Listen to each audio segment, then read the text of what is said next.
Small group. Small group, but maybe we'll gather some more folks. Welcome to the June All Shield call. I know we talked in June already, but that was the May update. So now we're having the June update. It's the standard agenda. So I think we're gonna just go look at the announcements of interest on an HL7 perspective.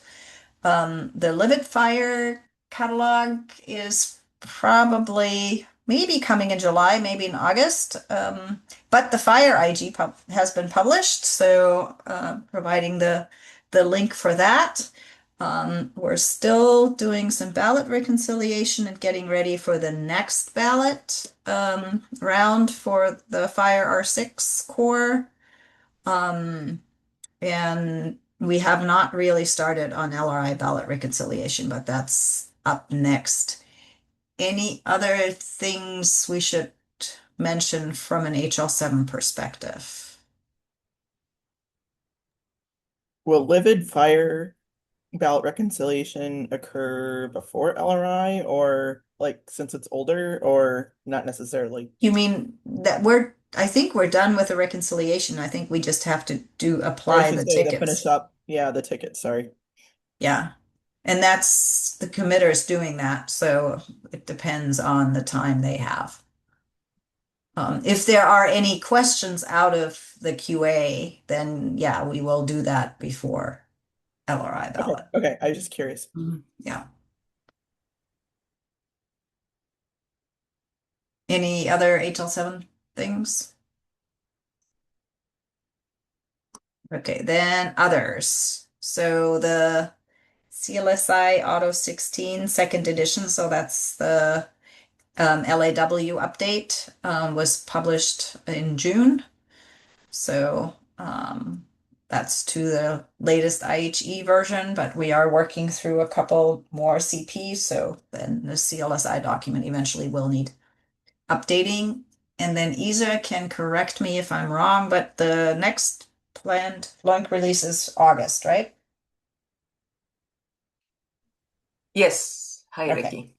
okay, great. Are you planning on Any having any webinars or anything like that about the release too that we should be aware of or share? Yeah, they're gonna be a webinar, but it's gonna be shared the date of the webinar. We don't have it yet nailed down, but we have a webinar going. Okay. Gonna send out the announcement for it.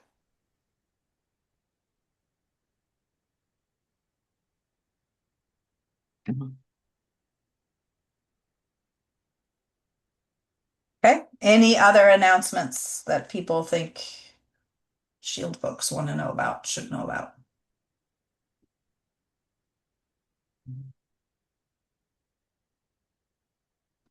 Let's see, any federal announcements? So we've got the ONC has a LEAP grant out. That includes a pilot for independent small labs to support learn coding and other interoperability approaches. The letter of intent is due by COP today. The submission is due July 16th.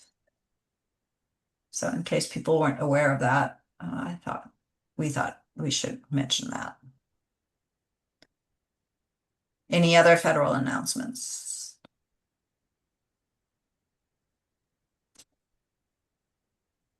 Okay, not hearing any.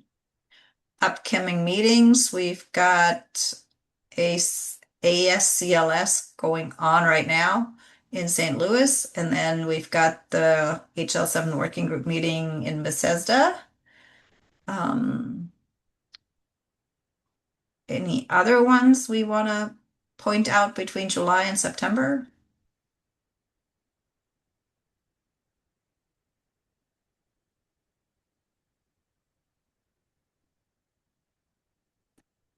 Well, Ricky, I have the link for October, but that's October, it's not September. I just wanted to Right. mention.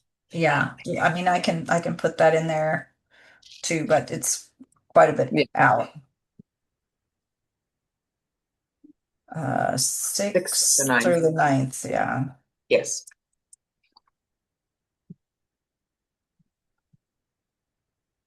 Yeah, and I'll add the link before I post the slides. Thank you. Mhm. Any other ones?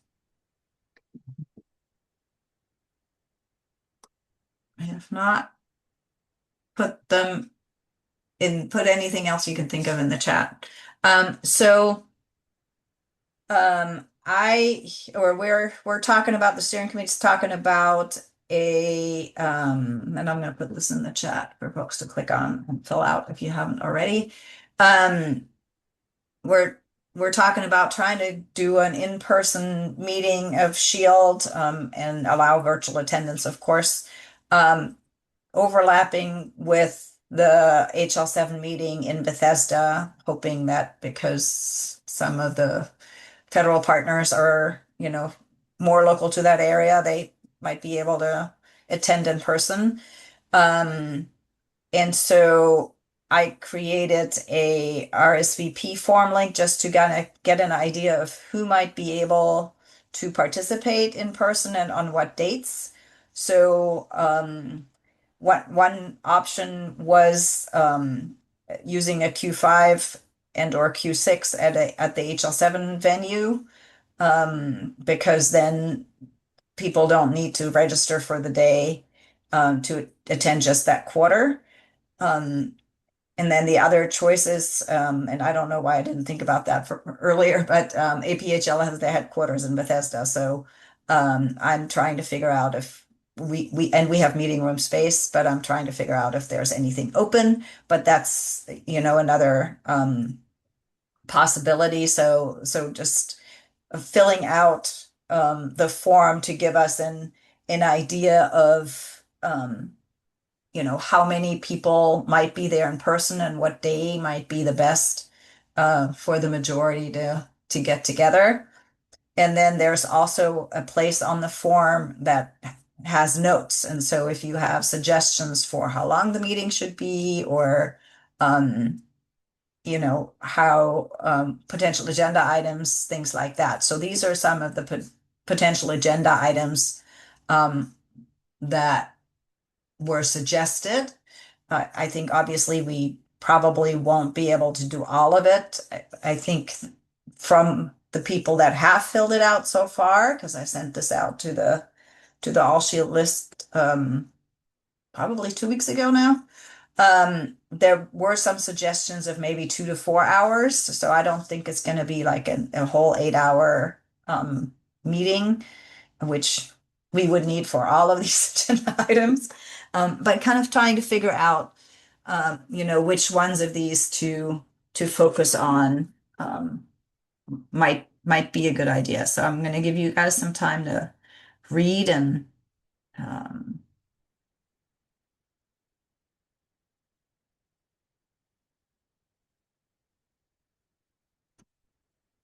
let me know your thoughts on some of those.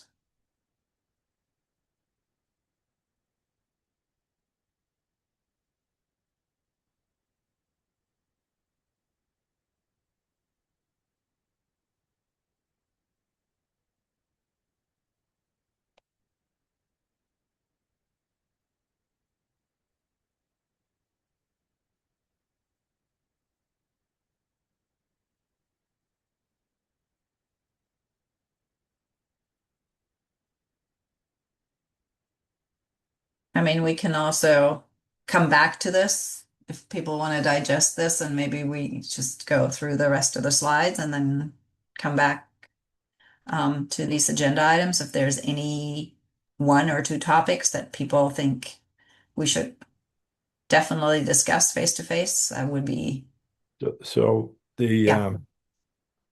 the longer term needs kind of vision discussion appeals to me.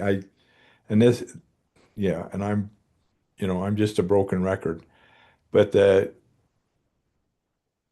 I'm seeing increasing interest in technology independent, detailed models, information models that guide exactly how you represent the data, whether you're putting it in a mess. Well, obviously, if you're putting in a message, it's different than if you're putting in a database. But in fact, the structure of the data and the codes and the relationship between structure and codes is becoming much more uh, recognized, if you will. People are going, yeah, there's, we're trying to do things that where we want to represent the same information, and there's a basis, semantic basis for that information that we can then use to generate FHIR or version 2 or, implementation guides or, um, you know, to guide people when they come to the US CDI to say more than, yeah, you should use the LOINC code. Or anyway, that appeals to Mhm. me. Okay. And I think that's a good face-to-face kind of topic. Might be a little harder doing it mixed, virtual and face-to-face, but probably can do it. Yeah. Uh, and yeah, it's Andrea put a comment in the chat, and yes, it's related to pre and post coordination as well. Yeah. That's just one aspect. It's not the same issue per se, but Right. certainly related. No, that's absolutely correct because the structure impacts the coding and mapping choices. Yeah. And then also how it gets exchanged within HL7. Yep. So, I mean, I like the other things too. The, I mean, I think the other ones are, what, yeah. How do we actually get it implemented? Right. Yeah. Do we need Okay. legislation? Do we need regulation? Do we just need to educate people? I mean, what? Right. Yeah, and I think some of the other topics depend on if we can get folks, invite people to come join us, right? So I Yeah. mean, we don't currently have an FDA representative, even though we've asked, who that's going to be. Um, I know Sarah isn't here; she's usually here, so she might, you know, be able to speak for ONC, being able to have some people come and attend, if that's what, you know, is possible, um, or not. So, I definitely. Am hoping, I mean, I originally said the RSVP link should be filled out by the end of last week. But I wanted to, open it up again on this call, and I'm going to send one more reminder, I think. But by the, past the July 4th holiday, I think I'll condense what I have in that form and kind of send that out so that, because we are what almost, yeah, we less than 3 months out. So we really do need to um, kind of get an idea for how many people do we need room and space, and what do we want to talk about, and people need to be able to arrange their travel if they are going to be able to be there in person. So Right. And we know a lot of people are on vacation this week with the holidays or end of, using up their time before the end of, certain years that end on June right. 30th today, that sort of thing. But how many responses did you get so far? I mean, is it like 10% or is it a good number and there's just a few I think outstanding I got like or 15, okay, but a that's good. couple of them were, not available. So like, okay. Yeah, and we were going to look at the actual responses on tomorrow's steering committee call. I was going to pull that up on tomorrow's call. I guess I can pull it up now if I can remember where to find it. I didn't set myself up for doing that, but Why don't we see if we have time at the end, maybe? yeah, let's do that. Let's do that. Good idea. Um, okay, any other thoughts in the meanwhile while they're percolating? Feel free to also put them in the chat or hang on to them and toss them out then. Recent meetings, the IHE Pathology and Lab Medicine um, group had their face-to-face meeting and virtually June 16th and 17th, and really focusing on getting digital pathology profiles pulled together, and this particular meeting is always part joined with the DICOM Working Group 26 for all the image related items. We've been doing pretty well. We've got the digital pathology image acquisition profile that has been tested at the Connectathon in Brussels earlier, and is going through a plugathon, a DICOM Workgroup 26 plugathon with a couple other scanner vendors, where we're describing and tightening up the profile a little bit. So before we focused mostly on, this is the data that you'll need to include in the exchange, but now we're including some of the requirements for the Connectathon testing.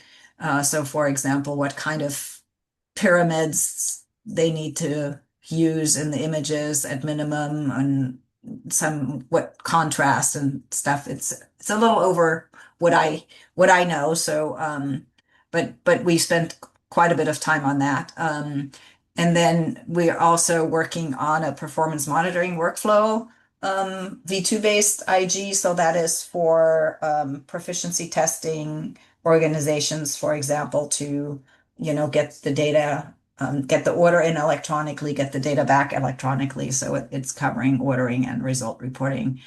And that should come out Q3 of this year for comment, as a for comment supplement. So that's what we were talking about. Has anybody been to any other meetings that they want to give an update about?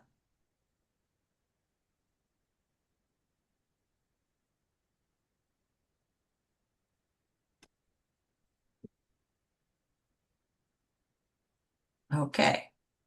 If not, steering committee, I linked to the meeting minutes from our last call.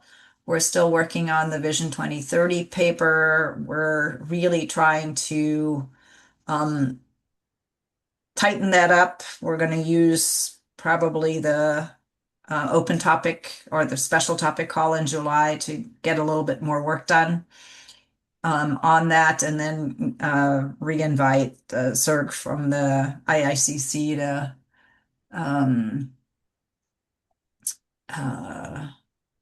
see where we are and how much that fits into what he was thinking. We've updated our charter for around the expiration of membership, and also of around the requirements for participation of the members in the steering committee. We do have some open slots. We have one spot for an industry entity. We have one spot for a patient advocate and one spot for a healthcare provider. So if folks are interested in joining us on the steering committee, reach out to Andrea and myself. Our next call is tomorrow from 12 to 12:55. Anything else on steering committee that I forgot or should be talking about?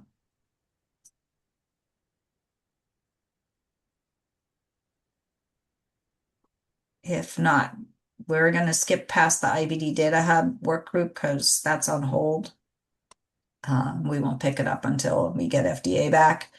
Leader, we did have a meeting this morning. Let me see that I already updated. Yeah, nope, I need to update to the latest minutes from this morning. And so we are trying to pull together the most common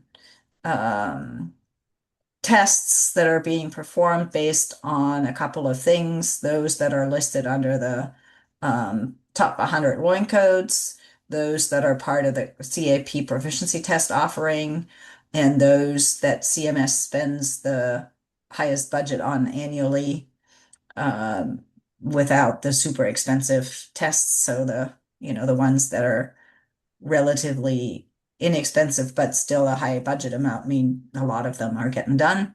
And then also the Sequoia Physicians Top Lab Test List. So we looked at all of those things and kind of came to or decided on focusing on these for now.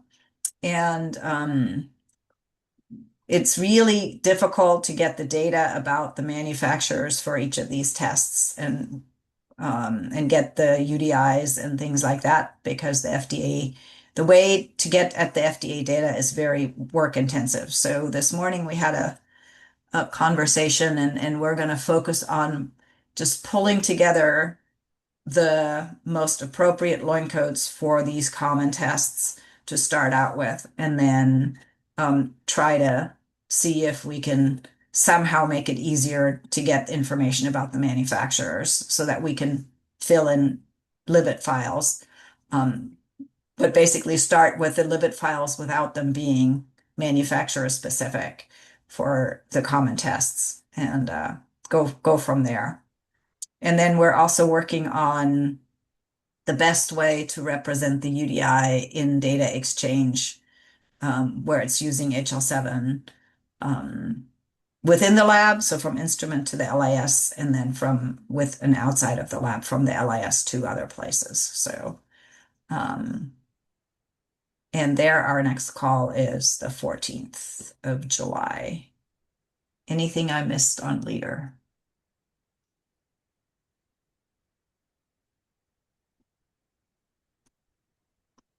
If not, communications and branding. Eric, do you want to give an update?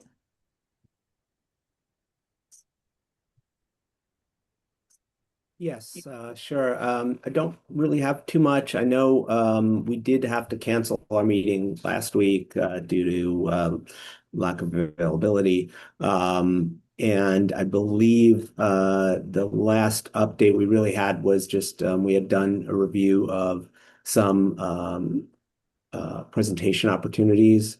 The well, the HIMSS window closed today. We're not submitting for HIMSS this year. I guess we had been rejected previously. The CAP window is open currently, just opened. So if there was anything we wanted to present there, we could discuss that. And again, maybe it's tied to completion of the Vision 2030, or some other product, that we would give us something to meaningful to present. So maybe these windows are, maybe the CAP window is because it's open till September. Maybe we'd have an opportunity there. We can kind of evaluate that. Beyond that, I think there was we did publish the updated flyer. We also posted that on our LinkedIn page. And that was really it. Yeah, and we did create a page for the prior Shield presentations, and I've been public populating that with the ones I have. So I think that should be pretty complete. There was one row that said NCI, and I wasn't sure what that was for. I don't know that I have anything from that. So maybe I just don't know what that abbreviation meant, or someone else has that presentation. I don't remember that one. Okay. I don't know what that one is either. Huh. Okay. Well, we take it out. Yeah, I can take it out too, but I just didn't know if somebody put it there and knew what they were looking for. Yeah. And then when's your next call? Do you have one? Yes, it is. I'll tell you a sec here. I want to say it's not on the 8th. No, 15th. No, it's Thursdays, I think.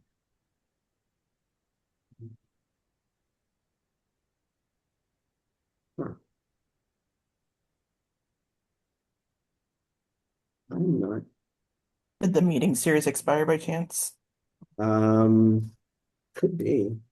I know sometimes meetings are like July to July from like what the standard Yeah, if you don't pay, calendar timelines are, but Outlook I is don't know. helpful by setting an end date for you, and if you don't pay attention to it, they just stop. Right, right. I have that with some of our teams, so Mhm. Yeah, let's see, edit recurrence. No, it has no end date. So when is the next? Every Thursday at 11 a.m. So Oh, 11, okay. gotta be there. So then that would be either the 2nd or the 9th. Are you Yeah, meeting this week or next week? not on for this week. And it's Okay, not. so the 9th then. Oh, the next one's it's for whatever reason it's scheduled. The next meeting is the 16th of July. Okay. All right. Yeah. Okie dokie. Right. Awesome. So if you're interested in those kind of things, join Eric. Let him know. His email is in the slides. Thanks, Eric. Appreciate it. Sure. Standards and vocab work group. Scott, I think you might be able to give us an update. I can't because when is that meeting? I don't know if I ever got the meeting. Well, I forwarded it to you. It was the 23rd. June 23rd was the first Oh, then call. because then I was traveling, so I Okay, couldn't get it. I got minutes. I got minutes linked from that call, but I don't know from reading the minutes because I also missed it. Yeah, we didn't choose a next call date. Okay, all right. So we need to figure that out then. Thank you, Pam. Apologies. And So I then guess- do we have Scott's new email just to make sure so nothing bounces to Scott too? Yeah, that might also be partially an issue. I'm going to drop that in the chat here. Okay, I did send it to your Gmail, the invite that I No, forwarded. that one would have worked. Yeah, but I just as we kind of update things too Yeah, for no, here you go. It's in stuff. there now. Here you go. Yep. Thanks. Thank you. Awesome. I will update Yeah. the Apologies this for that, invite. but No. my change is complete now, I think. Okay, Transitioned. excellent. We did talk Excellent. about orders, so to focus on that portion of vocabulary and standards, especially with some of the things that were talked about with USCDI kind of looking at orders in the future and stuff. And then we talked about differences of mapping and naming of tests too. So just for a couple of things from the minutes, just at a high level. Mhm. But Ricky's question we didn't in what was mentioned is we didn't have any discussion of when the next call would be. So I think Julia is in charge of the invites and making sure that everyone gets that. So I'm assuming it might be in a month, but it may be incorrect assumption. Okay. Well, we'll keep our eyes peeled for an invite. But it'll probably be that time frame. It'll be Tuesdays, a Tuesday from 10 to 11. Mhm. Agreed. Okay. Hopefully in July. We'll see. We'll see. Okay. And then we've had this here, I think, for 2 calls now. The Nancy Cornish had joined us one time to ask about blood culture volume reporting. I think she's got the answer from bioMérieux, how they are doing it in their system specifically, because that wasn't a specific question she had. But if anybody else has any other input on these 3 questions, that'd be good to let us know so we can let her know. I haven't witnessed that as a result field in extracts. Okay. So I'm number 2. I'm doubting, but that would Okay. just be based on on our clients.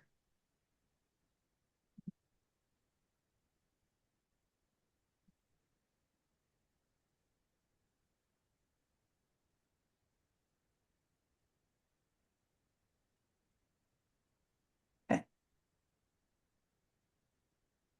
Give me a second and I'll just look up if I was to see it, where I would put it.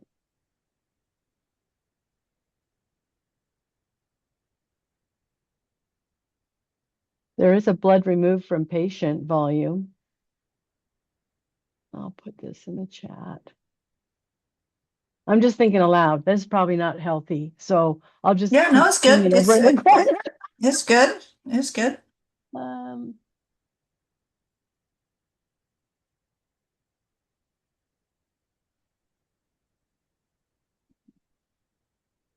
and others, I was looking for property of volume and system of blood. Others are blood bank related, how much volume was in the BPU, how much volume was transfused into the patient, whole blood given. Mhm.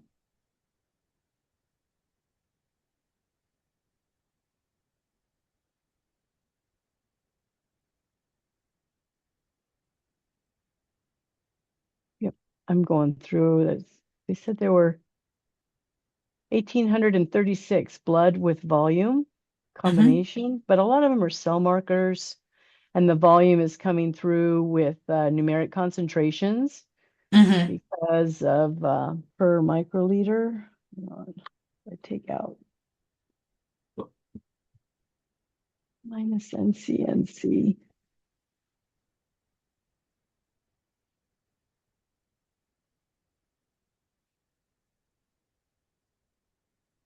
Anyway, then there's also one more specimen volume.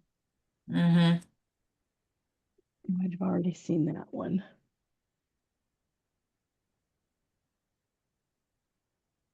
Yeah, that was one we also Oh, had. had you already seen that one? Okay, all right. Yeah. Thanks for letting me entertain you. No. No, it's good to Or see not. what the existing codes are. And on one of the calls, I proposed it might be good from some of the required volumes that CDC was wanting is, should we make a panel that's like blood culture or bottle total volume? And if there's multiple bottles that, kind of like they have culture number one, culture number two, culture number three, having something that's like bottle number one, number two, number three, having separate LOINC codes for those. And then a total, because they also want to know the total volume that's collected all at the same time across those bottles, because sometimes it could be two bottles, sometimes it can be six, depending on the protocols and how many are collected. Peds versus adults have different volumes, that sort of thing too. Andrea, are you expecting that would be built in the general lab module and the blood culture would be going through the micro module? I'm So, just talking in general about an LIS, the micro right. module doesn't have that granularity to add those in. And at the time of draw, I guess those aren't quite ask at order entry questions because No, so the order has to be there, but phlebotomists often aren't able to input that results. yes, and those are the exact questions I was asking, like, where you anticipate collecting this in Yeah, the thank you. workflow, Okay. and it was in the lab during kind of accessioning that the CDC physician thought would be the Oh, okay. best place, because I agree with you, phlebotomists may not know or able to measure or have the capability to enter that information. Mhm. And then the other thing is it was noted that bioMérieux, in some of their instrumentation, has capability to measure the volume of the blood culture bottles. And so at that point would be beyond accessioning would be more when you're actually working up the culture. So I think that is a question that remains because I've heard both answers. I don't know, Ricky, have you guys had the meeting with bioMérieux yet to find out Nancy functionality? has, but I wasn't on that. Okay. I didn't have time at the Okay. time when they were meeting, so I missed it. And the thing is, if it's with one vendor, then it may not, Mhm. apply when you have manually read, or other vendors, because they're not the only IVD vendor that does blood culture testing. So I think it's where would it be in the workflow, to your point, Pam? What functionality is needed? There are labs that may report that as part of their CAP and other, clinical quality measure accreditation type related. But it may be in a totally separate system than the LIS. And so there's assumption it would be in the LIS. And I'm like, well, they can kind of, look and note that information, but if they're pulling it and reporting it in another system, then it may not be Right, interoperable. available to get out of Yeah. LIS, yeah. Mhm. So if the desired, so what's the ideal workflow and, where it would be? And that's why I was suggesting potentially if there's a small link panel that has the flexibility to accommodate the different cases with the Permutations, yeah. bottles. And then they would, because the other thing is there was a desire, the reason it was at accessioning was, well, if they have not collected enough to send a message back to the ordering provider that the volume was insufficient and can result in things. And so then we were, starting to talk about how that might work or whatever. So it's still an ongoing discussion. So if folks have input or ideas, and Pam, feel free to share too.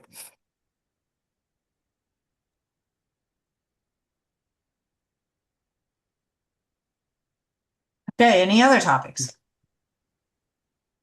Oh, Michael, sorry, you came off mute. Go ahead. Oh, I'm sorry. I was just thinking if are we still like are they looking just to gather that data across laboratories as far as whether or not that's practice is occurring as far as recording the volume? Because I would think to contacting the PT providers and looking to add a survey question or something onto their PT events might be a way to get some data from laboratories, but I'm not sure how reliable that would be if it's the technologist reporting it as opposed to like a lab information manager or something. But I guess I just don't know if we're just looking to gather data here or develop the best practice on how to accomplish Yeah, recording the so the volumes. CDC is working on an implementation guide for quality measures around blood cultures. And so they were trying to find this or use FHIR to go look in EHRs or LISs for this data. And so we were when we found out about that, we were talking about, making sure that they understand that it's might not be in the LIS and Right. most likely yeah. is not going to be in an EHR because it's not coming back with a result. And so, Yep. making awareness on the CDC side, what kind of, and being able to set expectations, around what data is even available for these kind of measures currently in the workflow. And then, but also saying, okay, so if it's not currently available, but it could be, or, what would be the ideal way of setting this up so that it can get electronically exchanged, one way or another. So those were the kind of discussions that was the premise for this discussion. Gotcha. Yeah, I just thought that maybe going through the PT provider route, that'll give you a starting place for the CDC, to get some data reported from the labs. But eventually, absolutely, if we could pull the data from the EHR directly or the LIS, then that makes sense. But I can't imagine that exists Currently, widely. yeah, that's kind Yep. of what we were Gotcha. trying to point out to them. We don't. Thanks for helping me understand. Thank you. Yeah, definitely. Yeah. And no worries. The other thing is they have a FHIR implementation guide that they've worked on for this clinical quality measure for reporting from the EHR side, which is fine. But we're trying to work backwards where the information originates, because obviously a lot of this is, Pam, you were calling out, where in the workflow, if it's originating from the laboratory, obviously related to the culture reporting, laboratory LISs don't have FHIR functionality. So, and it might be a reference lab, might be doing some of the testing and then, reporting back to a hospital lab, especially susceptibilities or anything like that. So, or PCR based identification or, whatever the case might be. So how does that information get from the LIS to the EHR and then the EHR so they can put it in FHIR format, encoded correctly? so it can be utilized for those clinical quality measures. So that's where we're kind of working backwards, like, okay, just on the total volume, because that was brought up, like, let's talk about this. Where is it available? Where is it not available? Do we need to, and to Pam, to your point, if we know that there's vendors that do micro reporting and they don't have functionality to even support LOINC codes, if there's a LOINC panel for that, then, do we need to have some other type of requirements on LIS functionality to support this too at some level? So, talking about what options might be available.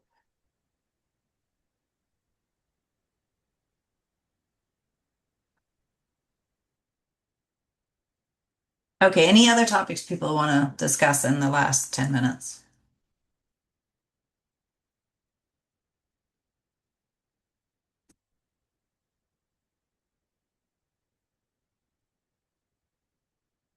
All right, I'm gonna go quickly over the call. So our next All Shield call is July 28th and then August 25th. We currently don't have any special topics scheduled. But maybe the LOINC release update, if that webinar is not sufficient, or you want to give a special update to this group. We do have August and September open. I think the July 14th one, the steering committee will commandeer to get some more work done. Since there's no other topics. Go ahead, Marjorie. Yeah, I was going to ask, so are you looking for an update from LOINC or something about the webinar? What were No, you I looking was for? so I think maybe before you joined, we had said that the next LOINC release is going to be in August, and Isa had mentioned that there is a webinar, or there's going to be a webinar that goes with that LOINC release. And so we were just thinking, if that webinar, LOINC release webinar, isn't sufficient, or you have other information around the LOINC release that might be specifically of interest to Shield, we do have, August 11th open. August Down 11th for- or September 8th. Both of those are open right now as special topic calls. So just as a Right. suggestion, you don't have to commit. We're just throwing it out there that we're looking for topics. And if anybody else has other topics that they think would be great for those calls,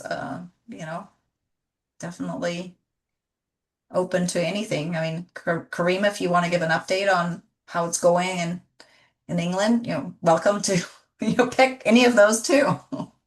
Oh boy. You don't have to. I'm just saying. Going in England. Wow. Yeah, I'll have a think. Yeah. Ask him after the knockout stage with, England coming up in the World Cup, and it might Well, be Germany's different. already knocked out, so I I know. know, that was a good. shock. And the Netherlands. I know. Go It's figure. crazy. Kareem, is the UK next? Is England next?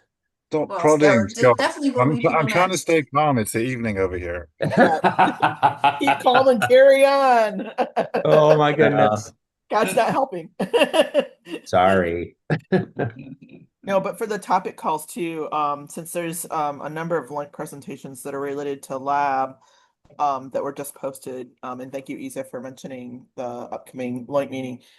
Would there be anything related to any of those topics too that folks are interested in learning about on Shield after the fact or at some point? Because there's a number of Shield members that are presenting as well. That might be, even October, or after the October meeting. Yeah, so Although November. the October meeting would probably be during the LOINC meeting, right? No, it's right after. It's the week after. Okay. I was just guessing it might be That October. would that would be hot off the press. October is the 13th, so I can put that in here.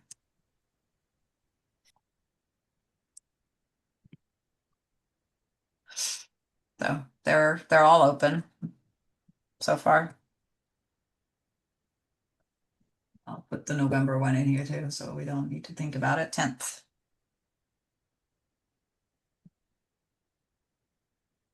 All right. Anything else?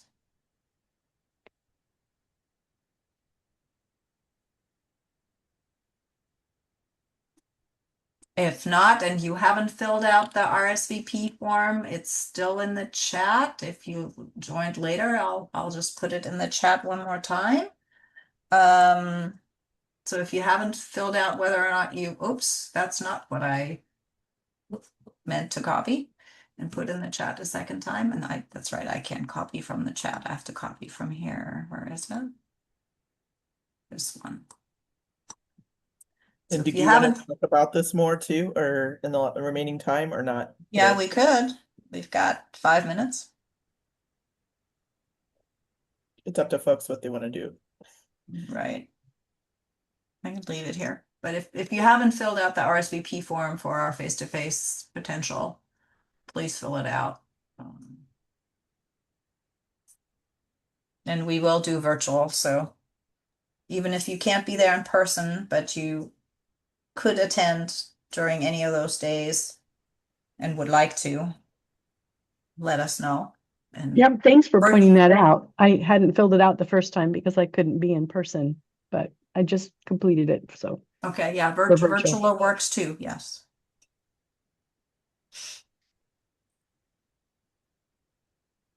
And as I said, there's a notes field, so anything else you want to say about, how you filled it out, or suggestions for agenda items, or duration, or, anything around that meeting, put in the notes section. So just question on number 8. Mhm. Are we finding that asking vendors is not sufficient to get their Livid maps? Their Livid Yes. files? Yes. Yes? Oh, So last year I reported when I was at ADLM that I went around to a number of vendors and just asking them for Livid maps and such. But we know that we have Livid maps, and thank you for those from Roche, bioMérieux, and Abbott, who as part of IICC to help develop the standard. And thank you for the folks that are working on the public health side and filling out the ones that are on the CDC website for the public health reportables. The challenge is how do we get, and we talked about this on this morning's leader call too, how do we get the rest of the vendors to provide their Livid maps and their link codes associated with those? There's a number of large vendors still not, that don't have them. They're like, well, we have like map lists, but they don't have the rest of the information. How do we get the vendors to develop the Livid maps and provide those so they're available for all? well, as far as walking the floor at ADLM, I'm not certain that we have the right audience. I don't know that of the sales team that would know that. Right. That That's they why they scan exist. badges and you try to get in. And I agree with you that there's a lot of salespeople, but this is something that's been going on for probably a decade now. And we still have, a small number, maybe like less than 10% of IVD device volume, right, represented for tests. Wow. So how do we That get, I'm aware of anyway. I mean, if you Yeah, if you know of Uh-huh. people, but if you're aware of more, Ricky, feel free to share because I don't. I don't. I know those that you've mentioned. So I know that there's some others that may have started or have, like maps or stuff, but how do we get, the global vendors? And I mean, obviously, and it's something what we talked about as we we're talking about the top labs that it's like, okay, there's hundreds of vendors listed for some of these analytes, like a hemoglobin. There's over 500 vendors or vendor systems that are at 510K approved. So how do we get all those to provide their Livid maps for their hemoglobin or, a glucose or, whatever the potassium? I know when you helped try to look for those a while ago. So that's kind of one of the challenges we have among others. yeah. And if folks have ideas, we're all ears. It's like, is it going to need something like a regulatory lever? I know we talked about the last on-site when we were in person before the pandemic and everything at FDA that a lot of the vendors didn't necessarily want to go that route per se from a legal perspective and other things. So Right. I hear that, and I know we don't have a whole lot of vendors on today, so but that's why I've also tried to ask, some of the vendors that are part of Shield, like, what would you like to see? How would you like to see this problem solved? Mhm.